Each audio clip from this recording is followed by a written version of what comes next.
young people in this country who do not subscribe to British values, in fact, loathe much of what we stand for. So what do you do? Who are we talking about there? Oh, I think we see them on the streets of London every Saturday. What do they look like? Oh, we're talking about... What do they look like? Are we talking about Muslims here? We are. And I'm afraid I found some of the recent surveys saying that 46% of British Muslims support Hamas, support a terrorist organisation that is prescribed in this country.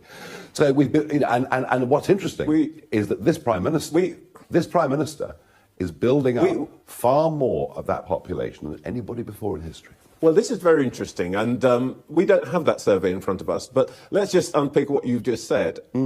Are you sure you want to make the blanket accusation that you've just made that Muslims are somehow less patriotic than other British people? Because those people on those demonstrations are British. Did you watch the recent elections that took place up and down the country? We don't know that, and we don't know they support Hamas. Would you like to revisit what you said at all? Let's be clear.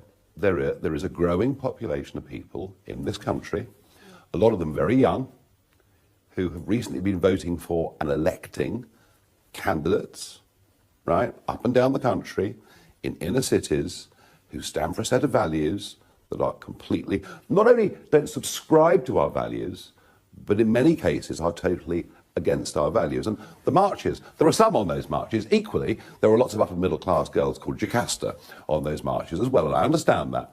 But we have to face the fact, and at some point, by 2029, the Labour Party will have to face the fact that they started a policy of irresponsible, open-door immigration, but nobody in history has allowed more people in who are potentially going to fight against British values than Mr. Sunak. And if you look at those figures last week, you look at the sheer numbers that were coming in last week, you really have to ask yourself some questions. Well, is this the thrust of the reform campaign, that actually immigration means that our values are threatened, and particularly we are unhappy about Muslims? Because that is a pretty incendiary proposition. We have never before seen anything like this. You think about West Indian immigration into Britain, the post-World War II. I think of very little else. West Indian immigration into Britain post-World War II. You know, there were a lot of shared things there. Shared history, shared culture, shared religion in many cases. Most families that came could say one of their family had served with British forces in World War I, World War II, love of cricket. You know, the list goes on, but there were commonalities. And, you know, as you know with your previous job, the key to immigration is integration. If you get integration, it works. What we've done is, and this works on several levels. We've done... I'm going to stop you there, and I'm going to say two things. Well, here's the difference. No, I'm going to tell you something about the difference. First of all, you're right, I come from that stock. But let us remember that my stock, my ancestors, for the best part of 700 or 800 years, were Muslims until they were forcibly converted to Christians by slave owners.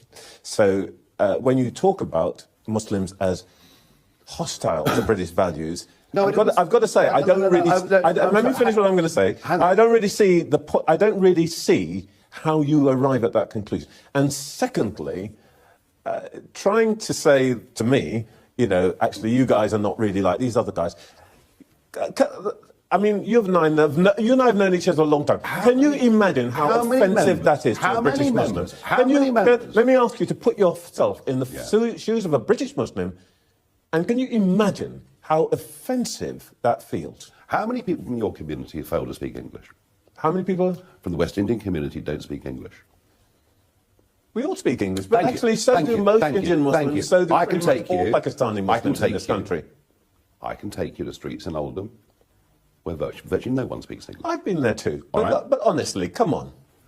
The point I'm making is this. I am not here to attack the religion of Islam, but I am here... Well, you've just been doing it for 3 minutes. No, I haven't. I'm telling you the alarming figures that have been coming out of these recent polls, particularly in the wake of what has happened on October the 7th and in Gaza, and we have a real problem here.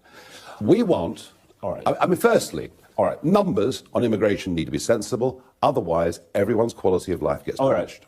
Diminished. Diminished in every way. Diminished because you can't get a GP appointment.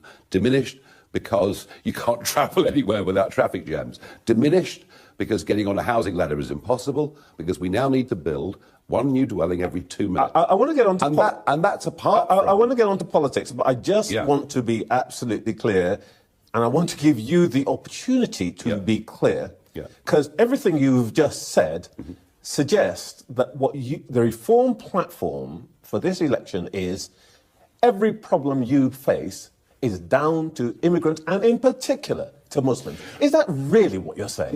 No, actually, most people aren't yet affected by this, because the areas with anti-British values tend to be geographically, at the moment, very tightly concentrated. But they do pose a problem. But you're not resiling from blaming that community.